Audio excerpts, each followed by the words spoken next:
memories. And for the first time, the tree felt real joy. balsamhill.co.uk.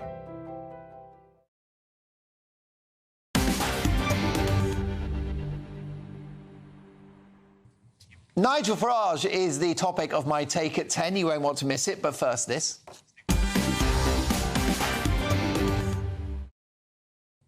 In a shock report, it's been revealed that 7,000 UK construction workers have lost their lives to suicide in the last decade, enough to build and populate an entire city.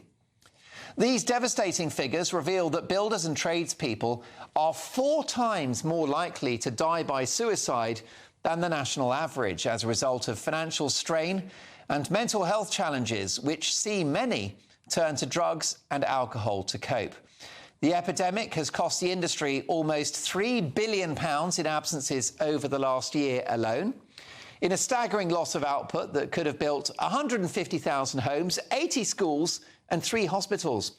Well, on the tools is the UK's largest tradespeople community, and its CEO, Lee Wilcox, joins me now, as well as Joe Baker, who is a builder and founder of Second City Screed, and he's a man who's faced his own struggles and is an ambassador for this important campaign.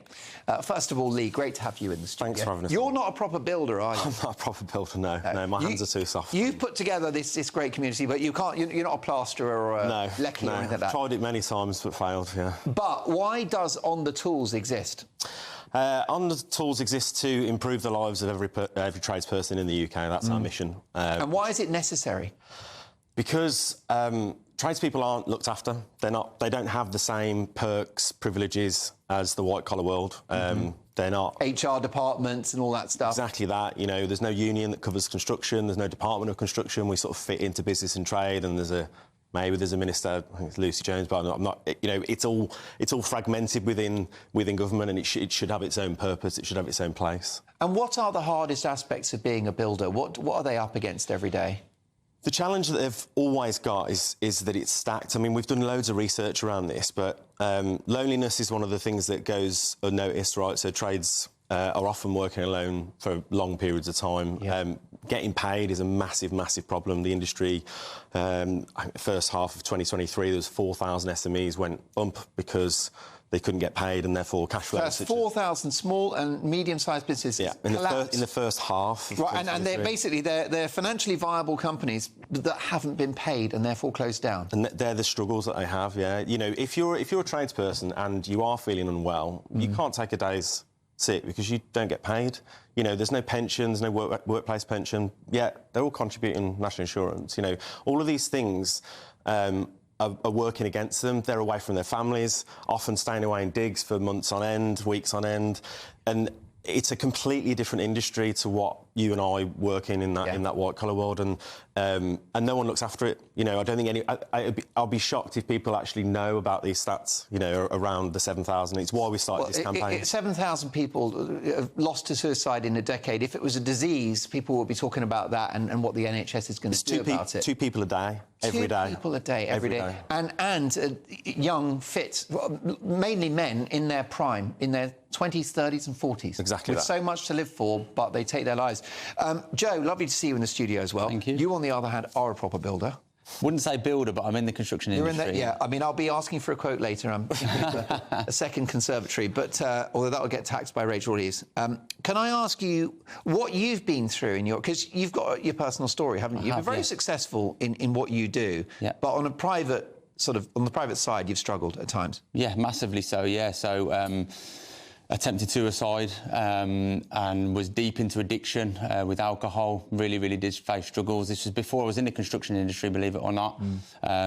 Much related to COVID, but yeah, my journey's been a big struggle, yeah. Yeah, and can you relate to that sort of comment there that was made by Lee about loneliness and isolation and things like that? Yeah, definitely. I think not so much for me. I don't tend to do a lot of work away from home, but the people that I do speak to in the construction industry are, you know, like Lee said, they're away from home for a long periods of time sometimes, and that can be very, very lonely and no one to talk to, you know, when you're on your own, really. How did you pull yourself out of it?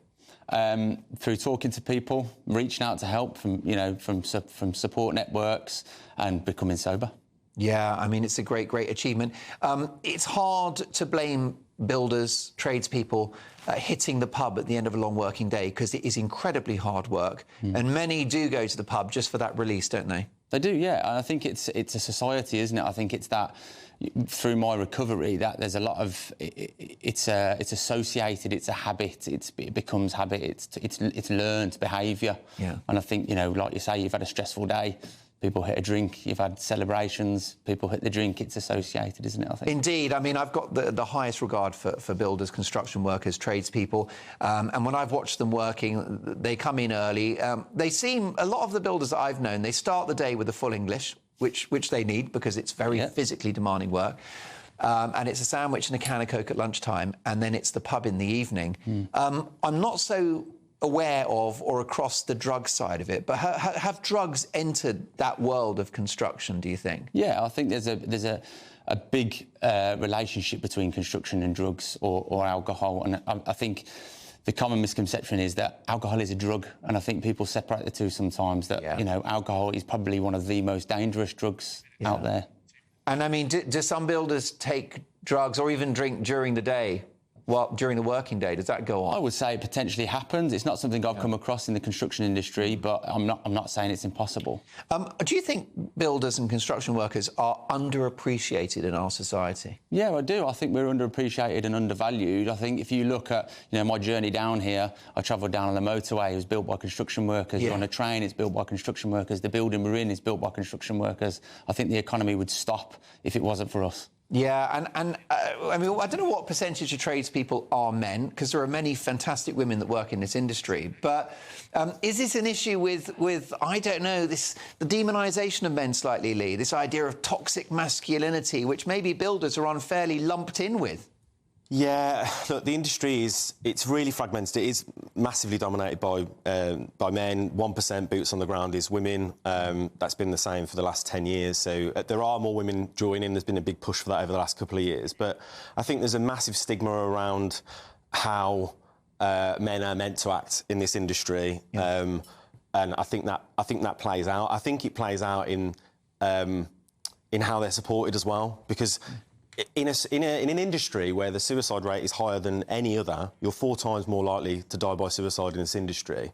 How can there not be more support than any other industry? But there's far less. I've been so privileged and honoured to have both of you in the studio. The work you're doing is absolutely fantastic. Is there a website or something? There is. So go for it. Thursday, we went across 10 cities. We dropped 7,000 hard hats to symbolise the lives we've lost.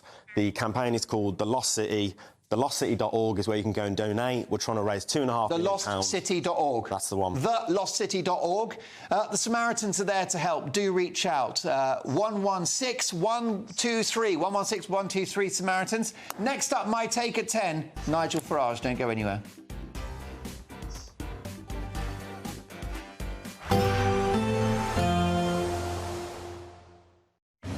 A nice bright morning will generate a lovely warm day, right through to the evening. Boxed Solar, sponsors of weather on GB News. Good evening. Welcome to a latest